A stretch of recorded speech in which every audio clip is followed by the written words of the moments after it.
और जब हमारा इरादा किसी बस्ती के हलाक करने का हुआ तो वहां के आसूदा लोगों को फवाहिश पर मामूर कर दिया, तो वो नाफरमानियां करते रहे। फिर उस पर अजाब का हुक्म साबित हो गया और हमने उसे हलाक कर डाला। और हमने नूह के बाद बहुत सी उम्मतों को हलाक कर डाला।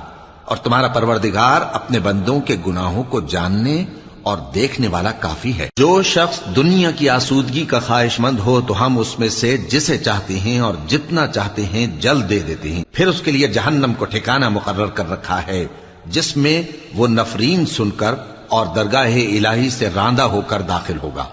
और जो शख्स आखिरत का खास्तगार हो और उसमें उतनी कोशिश करे जितनी उसे लायक है, और वो मोमिन भी हो, तो ऐसे ही लोगों की कोशिश ठिकाने लगती है। हम उनको और उनको सबको तुम्हारे परवरदिगार की बख्शिश से मदद देती हैं, और तुम्हारे परवरदिगार की बख्शिश किसी से रुकी हुई नहीं।